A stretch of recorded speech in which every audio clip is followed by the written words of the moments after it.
Welcome to Daily Dose. It is, I think this might be the 9th episode we have left as we make our way down to 0.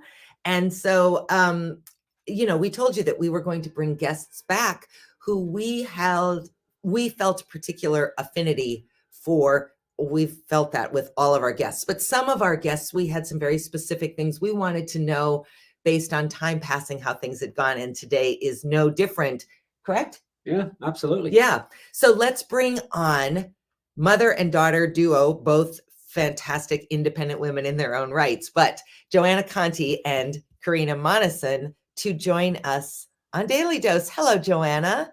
Hi. And hello, Karina. Good morning. Hi, good morning. Thank you so much for making time to visit with us again. I went back to look. You were on, Karina, December 9th last year. You were episode 301. And Joanna, you were on December 16th and we're episode 303. So it's kind of hard to believe it's already been almost a year since we talked to you. It really is. And I've got to say, 377 episodes? I mean, my goodness, that is so impressive. Wow. Well, thank you. Thank you. It's been, it's been a gift to get to do. And we'll be interested to see what we figure out when we set it down. And, I kind of look at it from a researcher's standpoint. What's the data telling us? How do we interpret it? How do we share it? And then what's the next phase of the process? So it's been a real joy, in part because of getting to meet people like the two of you, you sharing your stories. Karina, I have to tell you, I have probably told pieces of your story to, I don't know, 8 or 10 different kinds of people, many of them young women who are, where you were, or parents of young teenagers, early 20-year-olds. And I've said, boy, let me tell you about a young woman and her mother, and then shared these episodes. So your story really stuck with us, because you shouldn't be here in so many ways, and you certainly shouldn't be thriving, and you are. Well, thank you so much for saying that. I think that, similar to your decision to kind of come forward, I like, for example, my father has always really honed in on the fact that, like, you keep your work and your life separate. And especially when it comes to something like addiction that is so stigmatized typically, and definitely not something that you put on your brag reel when you're talking to your boss or your colleagues or things like that. I really took a step back and realized several years ago that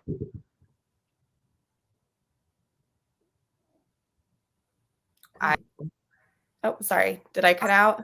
You did. You said you took a step back several years ago and realized.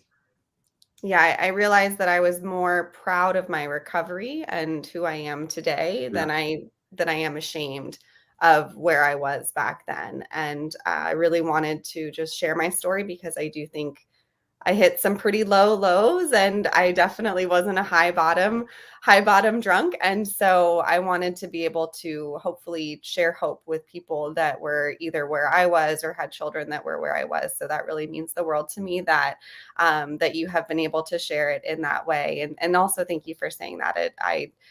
Sometimes life just goes so fast, and I tend to forget who I was back then and how far I had come. So it was really a very cathartic experience for me to get to share my story with you and with your audience, and it really meant the world to me. So thank you again for having me then and for bringing us back.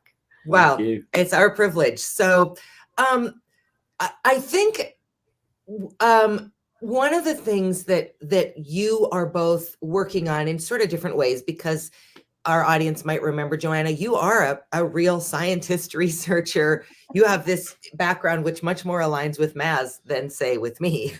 And Karina, you have taken on pieces of that as well in this work together. But one of the things that struck me when you were on, Joanna, was just this idea of, where in the world do you go? Do you send your child, your most beloved person?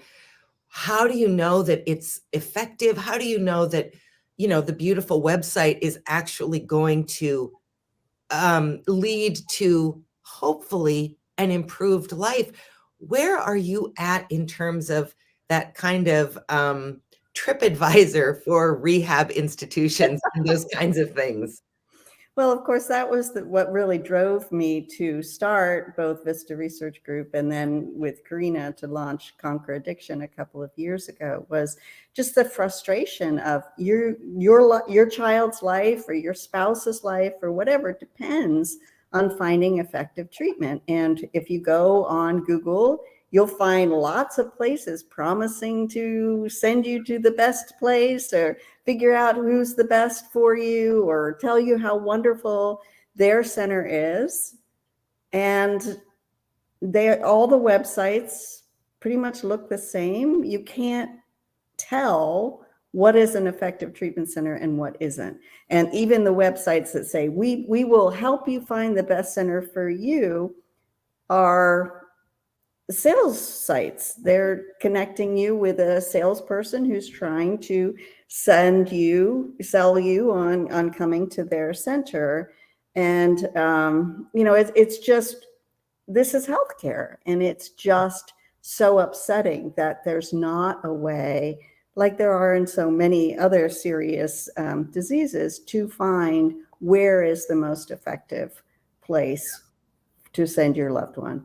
And so what's happened with Conquer Addiction is we've continued to grow. As a reminder to anyone who wasn't there a year ago, what Conquer Addiction does is it allows you to search for treatment centers by whatever criteria that is important to you. It needs to be in this area. It needs to serve this type of patient. It needs to take this insurance, whatever. And it will give you a list of treatment centers that meet your criteria, with those with the best independently validated outcomes on the top of the list. And then if you can learn more about that center, you can click through to their website, whatever. If it looks like that might be a good center for you, you contact the treatment center and learn more and decide if that's someplace that it is appropriate for you or your loved one. And so it's very different from everything else that's on the web. And we're just trying to continue to get the word out in two ways. One is, as I talked about last time, there's still very, very few addiction treatment centers that are scientifically measuring their outcomes and reporting them publicly. So while we're growing with Conquer Addiction, it's still a small percentage of the treatment centers out there that you can find on Conquer Addiction.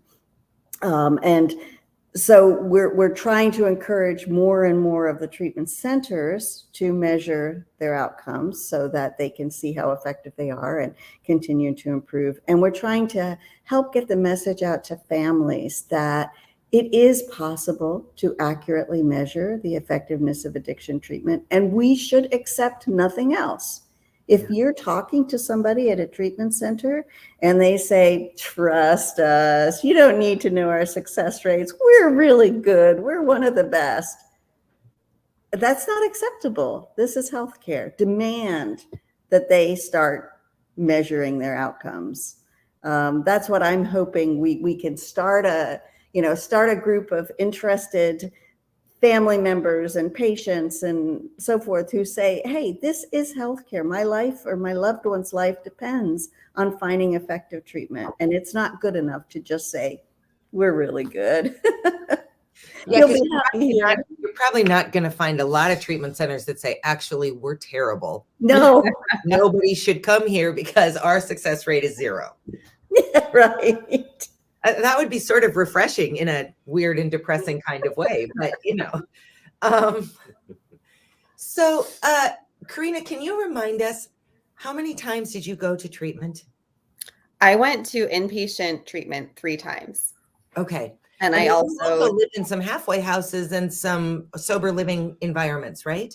Yes, I lived in 3 different halfway houses. I went to a halfway house, gosh, maybe it was 4, because I think I went to a halfway house every time after I left treatment. And then the last time that I got sober, I did not go to a full-time inpatient treatment center. I went to a halfway house and committed to stay there for at least 6 months. And then I did an inpatient, or excuse me, an outpatient treatment for the first month or two as part of that stint. So I guess it was 4 different halfway houses that I lived in. Well, Wow.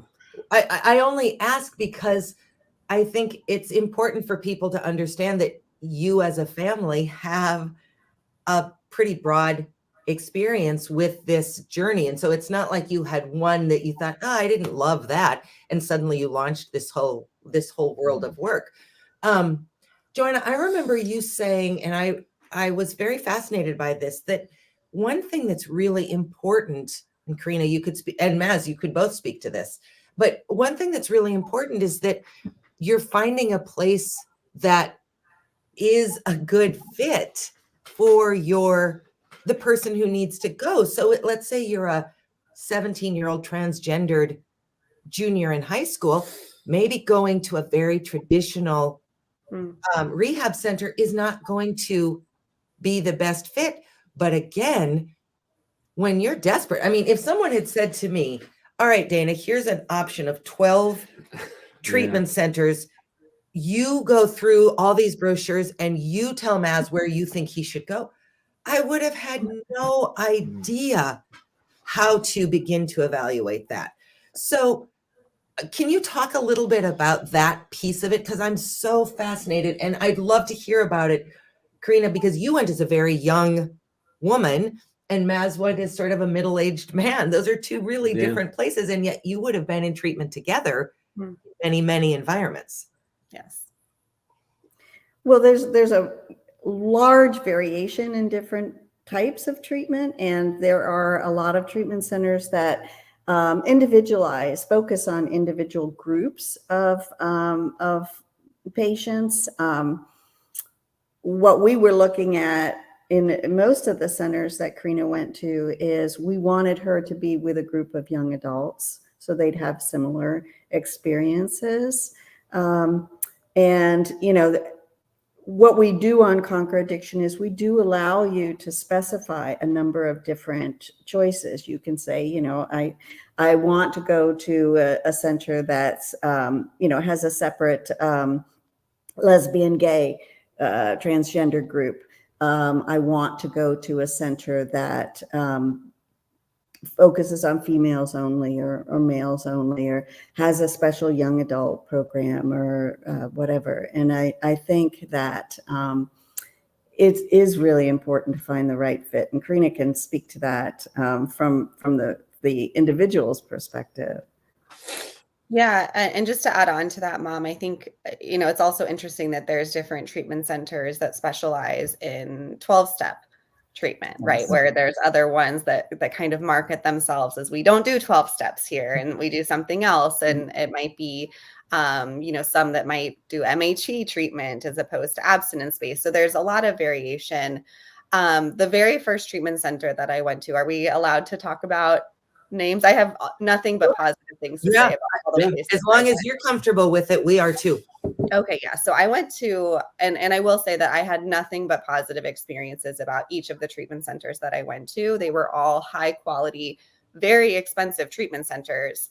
So we were fortunate enough in that even though Mom didn't have a whole lot to go on, she did end up choosing high quality places for me each time. But it was luck.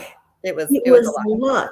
Yes. You know, that's what's so frustrating. It depended on, you know, connecting with somebody and believing them when they said we're one of the best.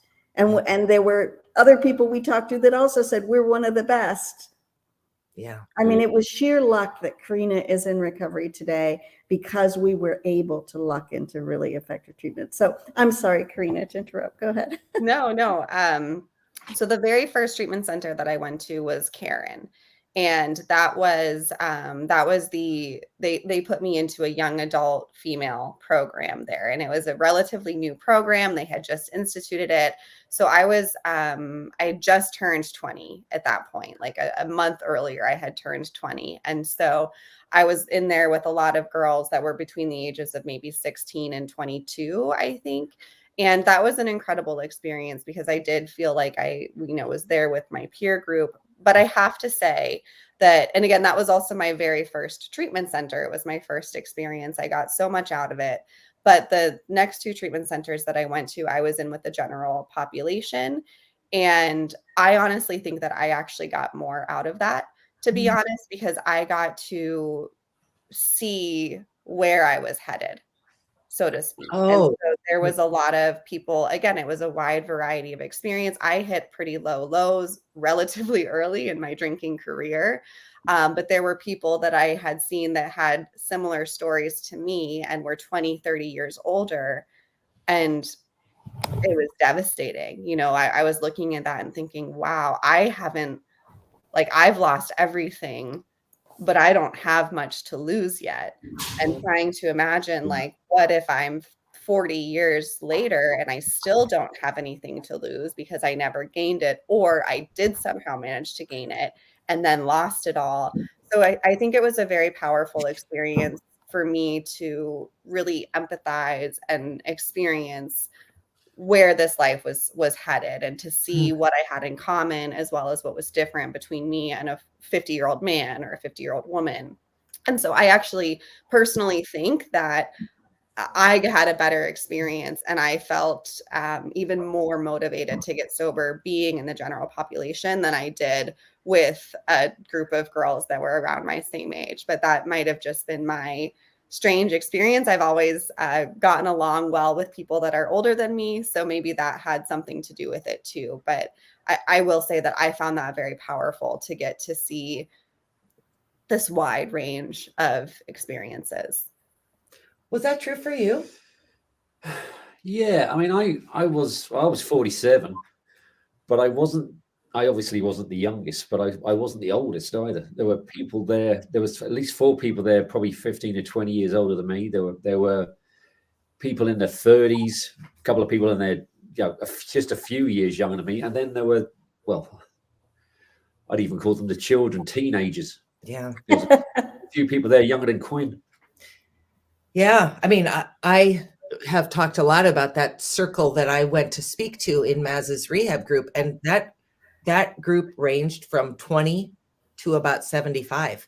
And I remember thinking, wow, what is the 20-year-old feeling about this group? But I've never thought about it from your perspective, Karina, which is just looking ahead and seeing this could be, if I'm lucky to live, this could be me still struggling with this 40 years from now.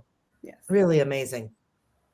I want to put a note up from my mother. I just love the fact that you two have embodied everything wonderful about a parent-child relationship. You've been there for it all, and it's so incredible to see you thriving. What an example. We can't all do what you have done, but we can stay with it. You show us that. Yeah, that's really true. Oh, how nice. Got like tears in my eyes. Yeah, me too a little. So I'm curious to know, Karina, it's fascinating to me that you got sober finally, or that it stuck when you went to an outpatient center as opposed to these really intensive inpatient experiences.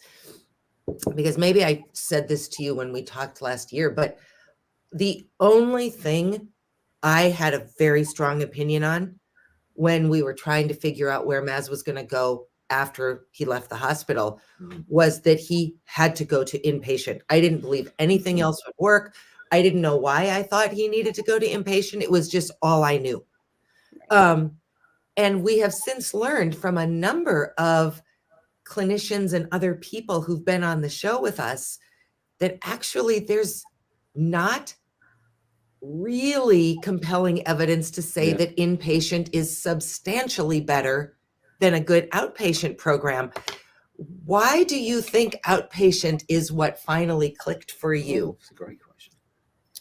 So I'm actually going to throw a wrench in your question Great. and turn it around a little bit. So I believe that for me in my personal journey, each of the treatment centers, the inpatient treatment centers that I went to, had an instrumental impact on my ability to eventually stay sober. I think I did a lot of work, and particularly at the Refuge, which was the last inpatient center that I went to. I was there for 3.5 months. It's a very intensive trauma-based treatment center. And so the therapy that I was doing was very intensive, and there was a lot of traumas that I had. It was interesting. Like I had traumas from my childhood that I think I had never fully processed because it seemed so minor, right? Like, oh, my parents got divorced. Oh, my dad had a heart attack. Like I got a baby brother when I don't know that I wanted one. It seemed like really stupid things to be latching onto. And so I had always discredited them because, a lot of children have real traumas and I didn't have that. But I think the work that I did in treatment really helped me recognize, like, one thing that I still tell people and remind myself of today is that your trauma is valid. Yes. Your trauma does not have to compare and be worse than someone else's trauma to be valid. And so those early life experiences that we know impacted me, like I had, my mom will tell you I was 6 years old or so when I started having accidents in the closet after a bunch of these pretty major life changes happened, one after the other. And she sent me to play therapy at the time. Like, obviously, even though these things were not, I wasn't starving, I didn't have, these crazy experiences. But to me, it was still a very valid. Bye. I love you. He's fine, honey. I'm on He's a. not fine. I gotta take him to get his. Oh, okay. Well, come on in. Sorry. Working from home, calling from home. My husband's taken It's all good. taking our dog to get groomed and everything. This is my husband, by the way. Hi, husband. Hey, husband. Ryan. Thanks for Guys, joining us. Have a good day. He's handsome, right? So handsome. I love you. Told you I'm thriving. Just kidding. We didn't doubt it, Karina. Sorry. So I, I worked through that trauma, and I also worked through a lot of the trauma that inevitably happens as a blackout drunk young female. And so I think that the work that I had done in treatment was, for my personal journey, absolutely critical to my ability to then stay sober long term. Like, even though I relapsed after that, I don't think I lost the critical lessons and impact of the treatment centers that I went through.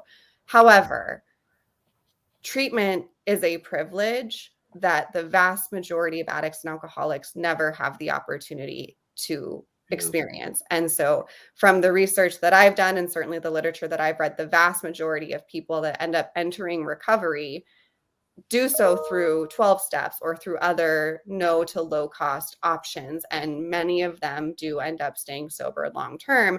There's oftentimes several relapses, but the same could be said for treatment centers. So I don't think inpatient or outpatient have a monopoly on recovery. I think that there's a lot of ways for people to get and stay sober.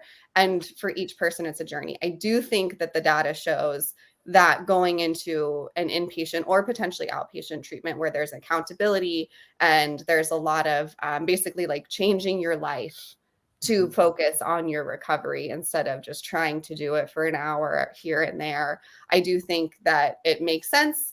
Hypothetically, I don't know the data necessarily, but it does make sense to me that there would be higher success rates for people that are able to completely change. Plus, if you're going to inpatient treatment, you're maybe moving to another state and maybe relocating to that state where all of your friends are not doing the same thing. So, but I think that whether it's inpatient or outpatient or 12-step or many of the other interventions that people use to try to gain recovery, I think that ultimately a lot of it comes down to whether you're ready and then also how hard you're willing to work. Because I think even if you are really ready, for me at least, until I started doing the work in my real life, it didn't stick. And so to me, that's why we made the decision this last time not to go to inpatient because I felt like I had really learned a lot of lessons through the inpatient programs that I had been to.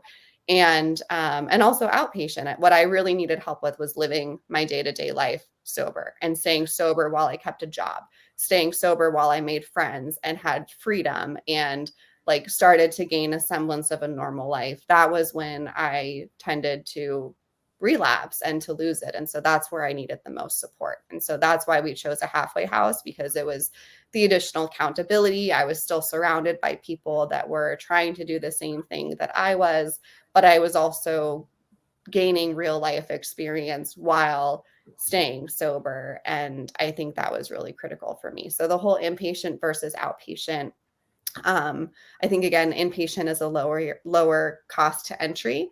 And so it makes sense that maybe the success rates are not that much different because there's probably a lot more people that can pursue inpatient than outpatient. But I think there's so many variables, and Mom probably knows the data better than I do and can share to that. But I do want to mention that there are a lot of people that get sober without going to any treatment at all.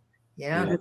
That's true. And I will add one thing. Our research shows that, if you're following a continuum of care, which a lot of people will do, where first they go to inpatient and then maybe they step down to some outpatient, that the time that you spend in outpatient may be even more important once you've gotten the base of being able to, get through those first really rough 7, 14, 21 days. Once you've gotten through that, the transition to real life, it's very helpful to have, support, continued support during that transition. Yeah. Anything you want to add? Putting you right on the spot? Yeah, putting me right on the spot. Did you attend when you were in treatment? Did they, because when I was in treatment, every day of the week they sent us out during the day and at night. We went to different AA meetings, and what they did for us is we went to different ones. So in Fargo Moorhead, there's probably about 80 different AA meetings. Some of them are super low key. Some of them are kind of 12 steps. Some of them are big book meetings. So you read out of the big book and discuss it after you've read it. Some of them were staunch 12 steppers, and some of them were really sort of spiritual and religious. So we got the idea of which one worked for us. Did you still have to do that when you did it in the first treatment center that I went to? We didn't go to any external meetings. I don't know if that was true for the general population, but for our young adult female group, we had all of our AA meetings in-house, like just within our group.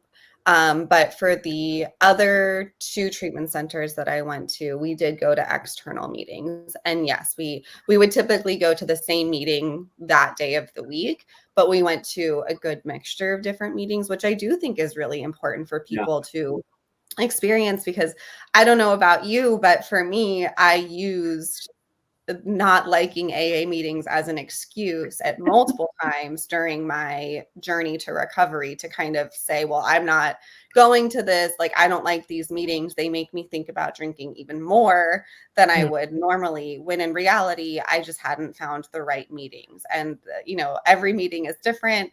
And even to this day, like, there's some meetings that I love and there's some meetings that I walk out of and I'm like, whew, okay, I was not feeling that vibe.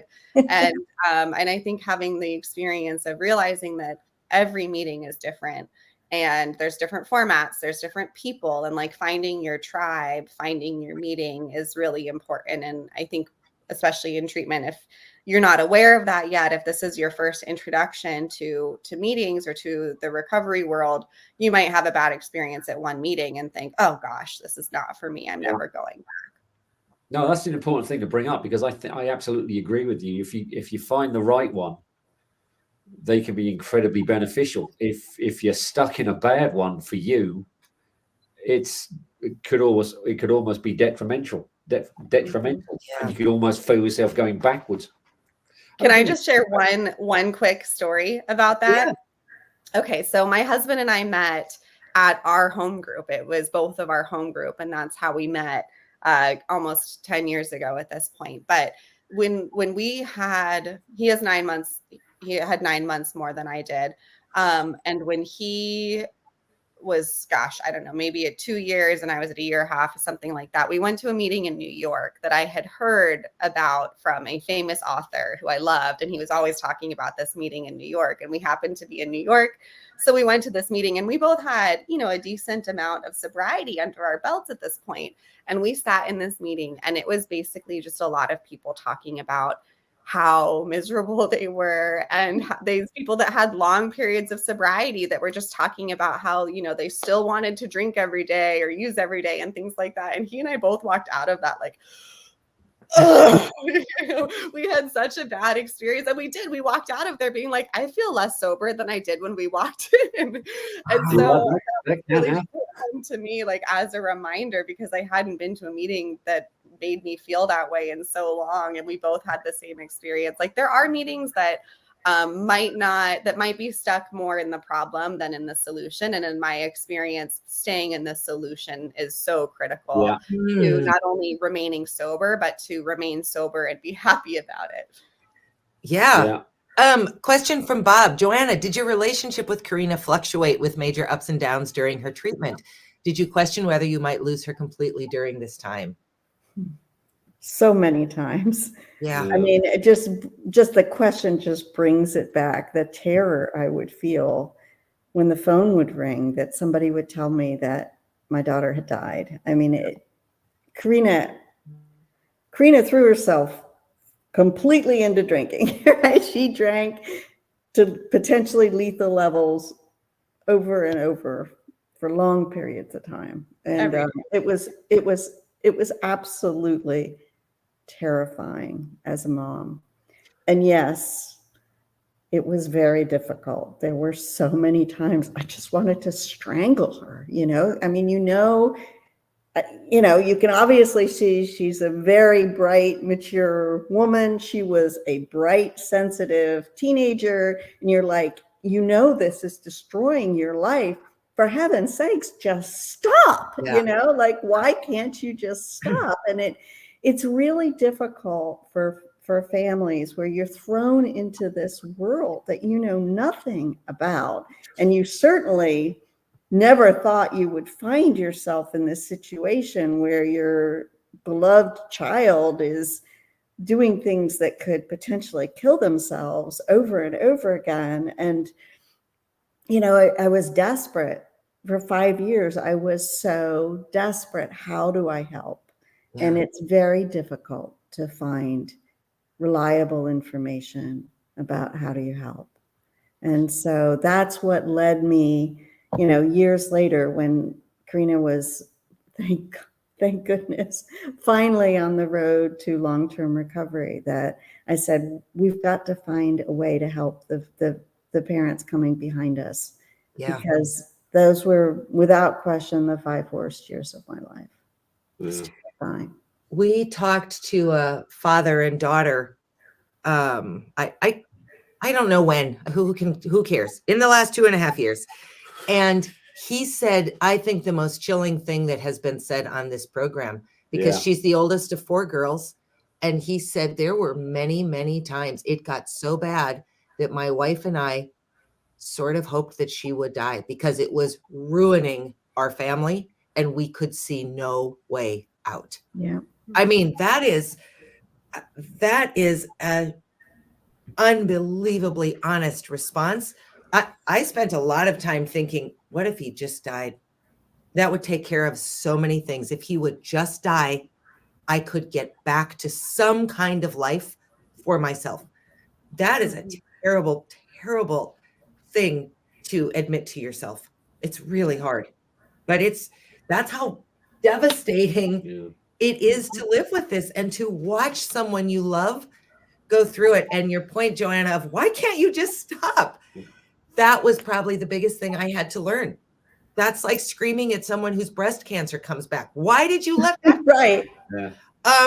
I didn't invite it back in. That is such a pivotal shift that we have not done a good job of culturally accepting. When addiction comes back, it's because you're a failure. And when cancer comes back, it's because you're unlucky. Both things are not true. Yeah, absolutely. Well, that if I can kind of segue into what we've been focusing on in the last year for Conquer Addiction, we're trying to move beyond just providing information to people searching for treatment about what is the most effective treatment. And we're trying to get at a couple of the root issues that we think are really keeping addiction treatment from being as effective as it could be. If you think about addiction treatment is healthcare, and yet we treat it very differently from other types of healthcare. And what we're trying to do with the nonprofit that Karina and I founded is address a couple of issues that really should have been addressed many years ago. One is there's several different types of treatment in addiction. There's and just on a broad spectrum, there's the abstinence-based, the group that believes that the only way to recover is through talk therapy and never drinking or using drugs again. And then there's medication-assisted treatment where they believe that the route to recovery is to take medication that removes the cravings and allows you to, get back into, a productive life easier.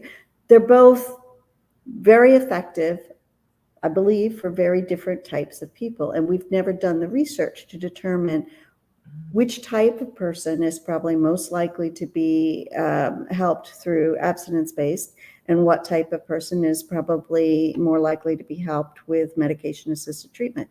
You think about it, that's like standard healthcare. You have different treatments, and you do comparative research, and you find out this type of treatment helps this type of person, and this type of treatment helps that type of person. It's never been done. So we have raised some money to do comparative outcomes research among medication-assisted treatment centers. And the challenge we've run into is most of Vista's data is among abstinence-based centers, and we really need some medication-assisted treatment centers to also be willing to do comparable outcomes research. Another thing we're really struggling with is we know from Vista's research a number of factors that make a real difference in whether treatment is likely to lead to recovery. One of those factors, and it's common sense, it's things like, did you go to an effective treatment center? Did you successfully complete all treatment? How long were you in treatment? What's your primary drug of choice? Were you still dealing with high levels of trauma when you left treatment? That sort of thing. It's common sense, really. But what's interesting to us is that the health insurance industry seems to be paying attention to different factors than those.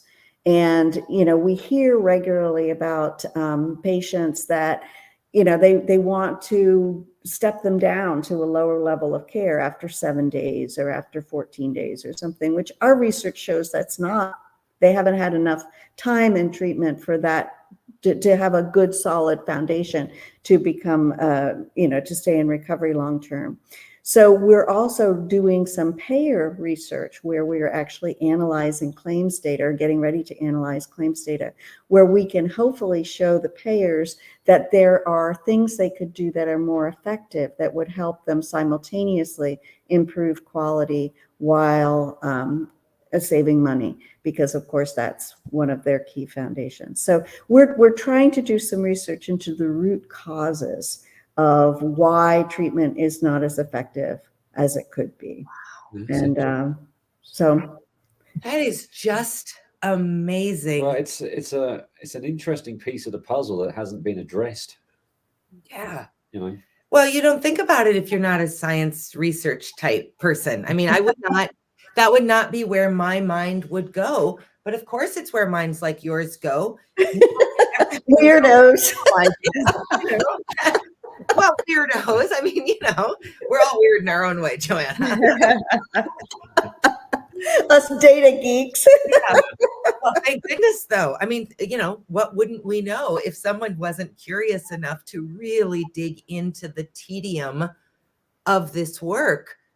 so that you can look at the long-term effectiveness of all of that. So, well, this has been as compelling as I knew it would be, because the last two conversations were just riveting, and this has only further confirmed that you two are doing amazing work, that you are living these beautiful, sober, out loud lives, parent of this out loud lives, with no shame and no apology, with just the intention of trying to make sure other families do not need to suffer the way that you suffered to get to a positive conclusion. Just amazing.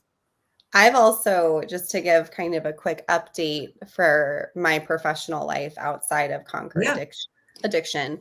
So I work for UKG, which is a HR technology vendor. So we sell workforce management software, human capital management software. And in my role, I frequently go and speak at conferences or speak with customer or prospect audiences about some big topics that they should care about, trends that we're seeing in the workforce, things like that. And I decided earlier this year, in large part based on how comfortable I felt sharing my story with you for the very first time, publicly sharing my story for the first time, because it went on LinkedIn and I saw that a bunch of people that I worked with liked it. And I was like, oh my gosh, some people that I work with know, but not everyone. And so that was, I like freaked out for a second. And then I was like, no, this is good. I'm ready for really this. Sorry about that, Karina. No, it was honestly, it was a really pivotal turning point for me. And I felt so good about the conversation that we had and felt motivated that my story could help people. And so I decided to start applying to talk about substance abuse at some of these conferences. And so I created a pitch. I called it A Tale of Two Pandemics, COVID-19, substance abuse, and HR. And basically in the presentation, I spend a decent amount of time in the beginning talking about what is substance abuse and explaining how it affects and works in the brain and why it's classified as a disease. I talk about how bad it is, right? And statistically, how many people are affected, how many people are dying. Then I talk about how the pandemic made it worse and all of this really horrific data that really speaks to people. And then I specifically talk about how it's affecting businesses, like the bottom line, and what it's costing businesses and what percentage of employees are most likely struggling with substance abuse, and then specific steps on how HR can help. And as part of that presentation, I spend a few minutes, maybe 7 to 10 minutes, sharing my personal story.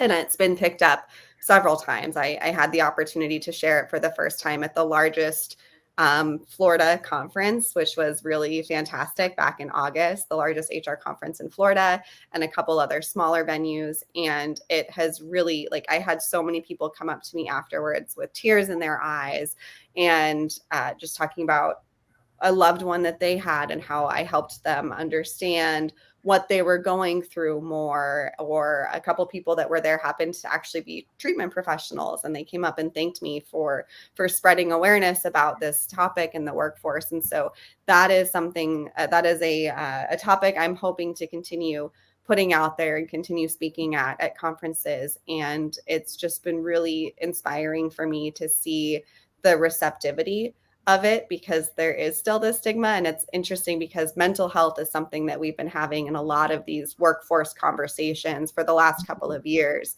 but substance abuse is always kind of pushed under the rug. They might get mentioned like, oh, mental health issues like substance abuse and anorexia or things like that, but there's never a serious conversation talking about the impact that substance abuse is having on your employees. Yeah. And so and your bottom line. Yeah. And your bottom line. Exactly. So that has been a really exciting change for me this year, to get to marry both the work that I love to do and this topic that I'm so passionate about. And I'm looking forward to continuing that good fight. Well, that's brilliant. That is incredible, Karina. That's Congratulations. Congratulations. Thank you. Really, really incredible. So we're going to connect you to last week's guest, who was our first repeat guest, Jonathan Holth, because he's now the director of the statewide North Dakota Office of Recovery Reinvented, which is the First Lady's platform. She's also in long-term recovery. And we just had the sixth annual Recovery Reinvented conference. But this is the kind of work that they would be all over. So we will send an email connection as soon as we get off this call, because there are not very many places where the governor and first lady have said, we're serious about this issue. So serious that we've put our name and face attached to something and are really making a difference across the country. So amazing. Yeah, it is amazing. I didn't realize she was in long-term recovery. That's she was not much older than you were when she got sober. So yeah, it's an incredible thing that she has done. And she also had never talked about it until he was elected. And she was doing a big interview for a national magazine and said to him, I'm kind of thinking I might go public. How do you feel? And he said, you do what you need to do and what you feel comfortable with. And it's been transformational. So they're really leading the charge in the political sphere, which is incredible. Oh, that's amazing. Yeah. Well, gosh, I'm glad we had you back on for all kinds of reasons, but that was, wow, it was amazing. Congratulations on figuring out how to, again, shine a light on a personal story that you could have chosen very easily to keep quiet and secret, and nobody who knew would have blamed you. That's the other thing that's so amazing about it. No one would have said, come on, just talk about it. Who cares? A lot of people care. Yeah. So thank you for that and for sharing the updates. Thank you so much. Thank you so much for having us and for all of the work that you've been doing in that exact same vein and having these daily dose conversations and really humanizing this issue for the past 2.5 years. It's truly, foundational and important work that you guys have done. And it's been truly an honor to be a guest. And I'm really excited to see where the next chapter takes you. Oh, thanks. Thank you. Stay in touch. Thank you. Thank you so much. Good luck with your work. You. We'll talk to you soon. Everyone else, we'll see you on Tuesday. Bye.